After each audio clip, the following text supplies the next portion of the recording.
عصای نیاز نبود که زیر بغل یک دیو دی راه برن، با پای خودشون میتونستن راه برن. نیازی به این یاران و این تکون دستگاه ها نبود، فقط مگر که افراد کهنسال نیاز به کمک می داشتن که دولت باید بهشون کمک کنه و بچه هایی که به دنیا میان و به خاطر که پدر و مادرم بتونه زندگی کنه، وظیفه دولت ها، وظیفه نهادهای توانمنده که بچه ها رو تا سن 18-19 سالگی ساپورت کنن، تأمین کنن که اون پدر مادری که 5 تا 6 تا 10 تا چه میدونم 8 تا بچه به دنیا میاره، اون دیگه فقط مثل یک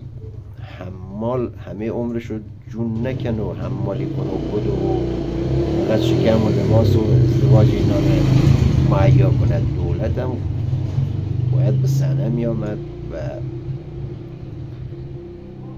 بچه رو از بد به تولد تحت پوشش خودش قرار میداد تا سن 18-19 سالگی.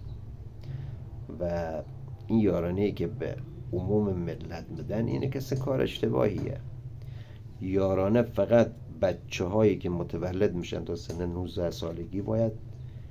تأمین مالی بشن، تأمین روحی روانی بشن، تأمین تربیتی بشن و افرادی که از سن 55-60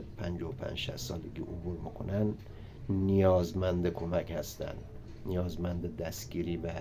یه بیمه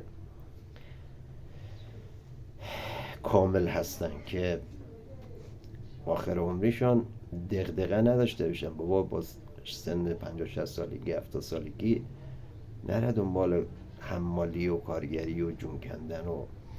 تو جاده رانندگی کنه یا یه خودشو بکشتن بده یا دیگران باعث گرفتاری بشه، پشت دستگاه بشینه یا دست پا و چال خودش از بین ببره یا بزنه دستگاه طرف و نیست نابود کنه. اینا دانشگاه واقعا با این همه درسی که میخوانن، با این همه درکی که باید از جامعه داشته بشن،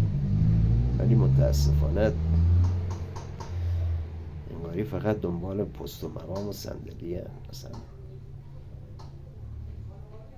یعنی مشکلات جامعه، شرایط جامعه را اصلا براش هیچ برنامه‌ای ندارن، هیچ فکری ندارن. امیدواریم که درست بشه، ولی خب حالات